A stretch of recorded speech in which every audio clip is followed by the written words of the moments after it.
I think will work, it's what I know works. And we can do it in West Virginia. I guarantee this country can do it. This government can get its act together, and it's going to have to.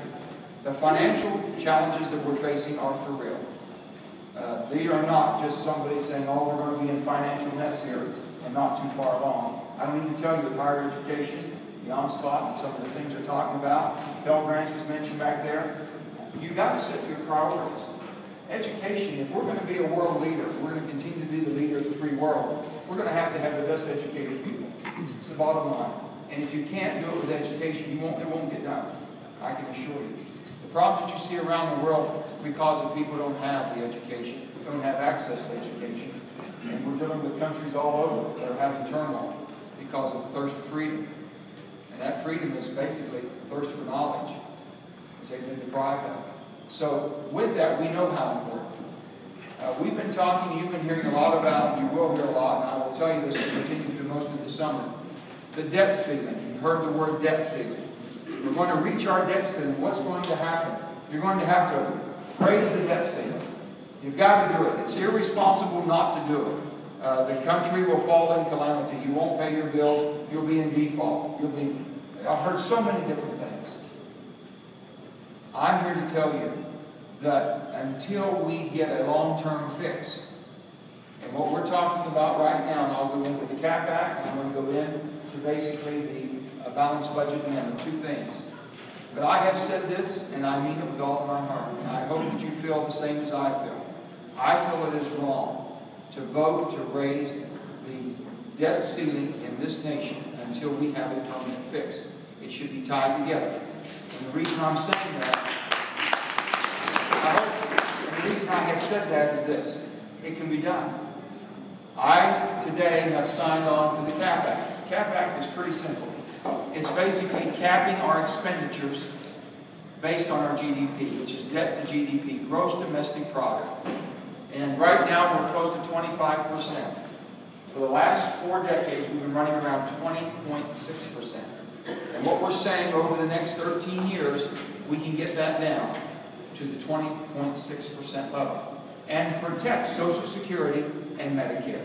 Because I can tell you they're trying to scare the living daylights out of people that are getting Medicare, that are on Social Security. 55% of the seniors in West Virginia depend on the Social Security check to live. And Medicare for their form of medicine and their health care delivery. We're not going to allow that to happen. And we're not going to say that that's going to be taken away or changed. Now, there will probably be some changes. If you look at somebody that might be 30 or 35 years of age or younger, you're going to see some probably changes. And they're working through all those things, but they're reasonable. And it's not going to put a hardship on anybody. But you have to look at everything. So what I have said, and as you're going to hear an awful lot out of Washington about this crazy freshman senator from West Virginia that's not voting to raise the debt ceiling. We are at $14.29 trillion. We're just getting there. They say we're going to hit that anywhere between now and May. It'll have to be fixed in May, June, and no later than July. We've got to make some decisions. We've got people working on both sides of the aisle. The Cap Act is a bipartisan. Senator Bob Corker for Tennessee. We have Senator Bob Corker from Tennessee who's sponsoring it. We have Senator Claire McCaskill from Missouri, a Democrat, sponsoring it. So we're signing on to basically a bipartisan bill that says that you will live within your limits and you will not spend more than this on what's your gross domestic product. That means we need to grow this economy more. But we can't put ourselves in financial ruin. Next of all is the balanced budget amendment. That bill has been introduced by Mark Udall, Democrat senator from Colorado, and Richard Shelby. Senator Shelby is a Republican senator from Alabama. We're working together across party lines. And it basically says what it is. Balanced budget. You can't spend more than you're taking in. I know as an individual, I've never put a budget together based on what I wanted to spend. My budgets were always put together based on what I had to spend. In the state, when I was governor, we put budgets together based on our revenue, how much money we had. And we would work within the confines of working in a balanced budget, which is our Constitution. What we're saying simply is this country should do the same. with a couple of exclusions. In case of a war of aggression, an act of war, you don't have to stay within the confines and bounds. And if there's a natural or a national disaster, such as what happened in Japan or Katrina, something of that sort, that also gives you the chance to make sure you prepare. So you can build in some conditions there that won't put your country in a hardship. You can protect your country, but it still keeps the politics, if you will, Democrat and Republican, working within a parameter and a guideline. Now you have to do both of those based on setting your priorities. And your priorities will be based on your seniors, Social Security, Medicare, basically your children. When they tell me they're going to cut Head Start, they were going to cut Head Start to the point that basically 1,300 children in West Virginia would not be able to be served.